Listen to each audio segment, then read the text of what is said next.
پێک هاتە نەتەوەیەکانی ئەم ناوچانەی سنووری قەرەتەپە لە هەرچیەکدا ناکۆک بن لەوەدا یەکدەنگن کە پێویستیان بەمانەوە جێگیربوونی هێزەکانی پێشمەرگەیە لە ناوچەکانیاندا. ئەم هەڵوێستەیان دەرهاویشتەی ئارامی و سەخامگیری باری ئاسایشی سنوورەکەیانە کە ئەوان بە هەوڵ و قوربانیدانی پێشمەرگەی ئەزانن.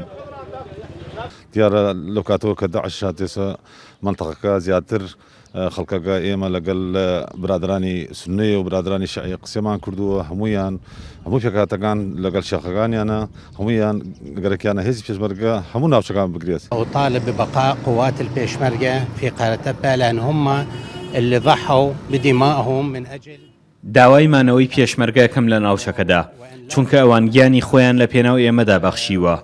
بەردەوام قوربانی بۆ ئارامی ناوچەکانمانەدەن. جێگیربوونی پێشمەرگە لێرە دڵنیایی زیاترمان نەداتێ.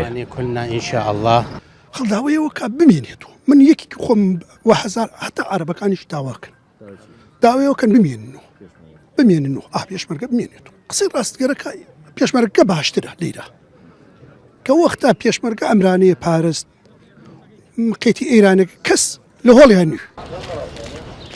لە دوای ئاڵۆزبوونی ئەو ناوچانە و کشانەوەی سوپای عێراق و پەیدابوونی هەڕەشەی داعش لەسەر ناوچەکە، پێشمەرگە بووە تاکە هێزی پارێزەری پێکهاتەکانی سنوورەکە لەگەڵ دوورخستنەوەی هەڕەشەی تێرۆر و پاکردنەوەی ناوچەکان لە داعش.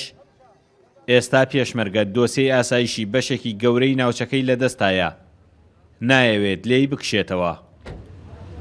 ئەوە پەیوەندی بە سەرکردایەتی سیاسی هەرێمی کوردستانەوە هەیە. پێشمەرگە لەو ناوچەیە کە جوڵێنراوە کە ئەو ناوچانەی بە خوێن ئازاد کردوت بە فەرمانێک هاتووەتە ئەو ناوچانەوە بە فەرمانێکە کشێتەوە. پێم وایە مستلزەماتی مانەوەی پێشمەرگە لەو ناوچانە زیاترە تاکو کشانەوەی لەبەرێ و ناوچانە و دید و بۆچوونی خەڵکی ناوچەکانیش خەڵکە لۆکالەکان کە خەڵکی عەرەبی سونەن، من پێم وایە مانەوەیان لەگەڵ پێشمەرگە و هەڵکردیان لەگەڵ پێشمەرگە زۆر پێ باشترە، زۆر پێ گونجاوتە تاوکو لەگەڵ سوپای عێراق و ئەو هێزانی حشدی شعبی.